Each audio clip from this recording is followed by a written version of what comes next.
ওকে, চলো আমরা বিক্রিয়া 3 করি। সো প্রথমে আমরা চার্জে ভাঙাবো, ঠিক আছে? ভালো করে দেখো, পটাশিয়াম +1, আয়োডিন -1। পটাশিয়াম +1 আছে কয়টা? দুইটা, +2, তাহলে অবশ্যই Cr2O7 -2 হবে। হাইড্রোজেন +1 আছে দুইটা, +2, SO4 হবে -2। I2 এটা চার্জ হবে 0।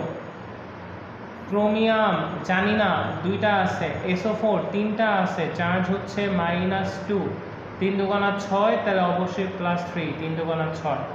K2SO4, K+1 দুইটা আছে, +2, SO4 -2, আর পানিকে ভাঙিয়ে আমরা H+OH- হিসেবে।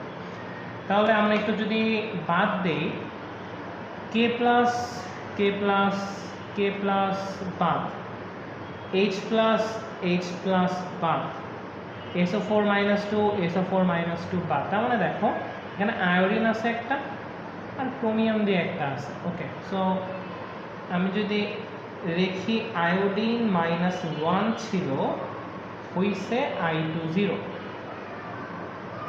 I2 0 হয়েছে, ঠিক আছে?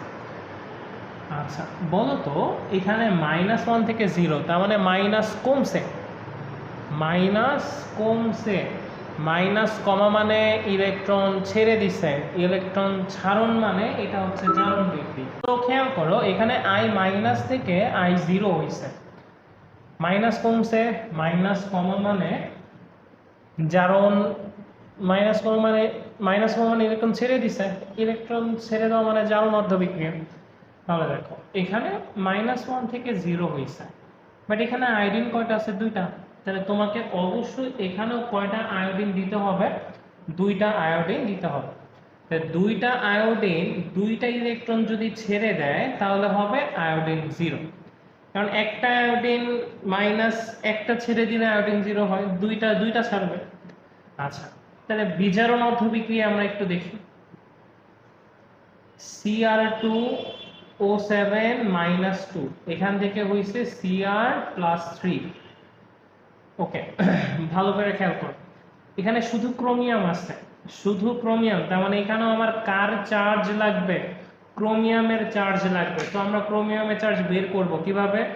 Cr2O7 এটার চার্জ হচ্ছে -2, ক্রোমিয়ামের চার্জ বের করব, x ধরলাম, দুইটা আছে, অক্সিজেনের চার্জ -2 আছে 7টা, তাহলে দেখো 7 দুগুণা 14 -2, তাহলে 2x এর মান আসতে আসতে 12, তাহলে x এর মান আমি পাচ্ছি 6।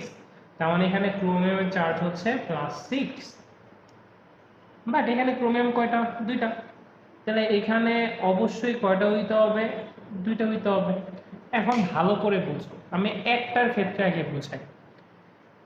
একটা ক্রোমিয়াম +6 যদি +3 হয়, তাহলে তাকে 3টা ইলেকট্রন রিসিভ করতে হবে, মানে গ্রহণ করতে হবে।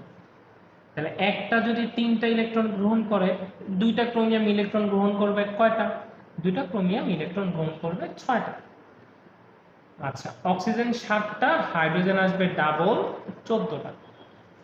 অক্সিজেন 7টা, পানি উৎপন্ন হবে 7টা।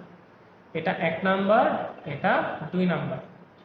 তো চলো এখন আমরা ইলেকট্রনকে গায়েব করে ফেলবো কিভাবে? 1 কে তুমি 3 দিয়ে গুণ করো, তাহলে ইলেকট্রন কি হয়ে যাবে? গায়েব হয়ে যাবে। আর এটার সাথে 2 যোগ করো, তাহলে আমি কি পাবো? 3 দুগুণা 6i, 6টা ইলেকট্রন, 3i2। আচ্ছা, এছাড়া কি পাবো? Cr2O7 -2, 6 ইলেকট্রন, 14টা H+, 2Cr+3, 7 অণু পানি। যোগ করলাম 6টা আয়োডিন, Cr2O7 -2, ইলেকট্রন ইলেকট্রন কাটা, 14টা H+, 3i2, 2Cr+3, 7 অণু পানি। এখন আমাকে কি যোগ করতে হবে বলেন? দর্শকায়ন, আরেকটা লাইনে আছে। তাহলে বলো, I- এর সাথে কি ছিল? কে, 6Ki।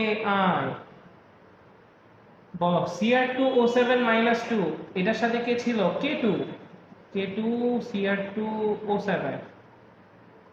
H প্লাস কয়টা ছিল 14টা, যেটা আসছে সালফিউরিক অ্যাসিড থেকে, তার মানে অবশ্যই এখানে 7 হবে। 7 দুগুণা 14, 3i2।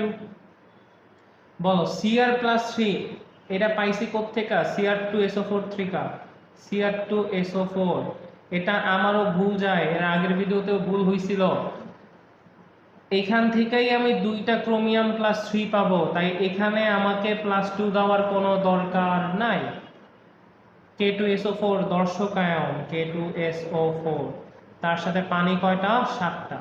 এখানেও পটাশিয়াম 2টা, এখানেও পটাশিয়াম 2টা, তার মানে সমস্যা থাকার কথা না। সো তুমি কাউন্ট করতে পারো চাইলে, আমার আর কাউন্ট করার ইচ্ছা নাই। সো এই পর্যন্ত, আল্লাহ হাফেজ।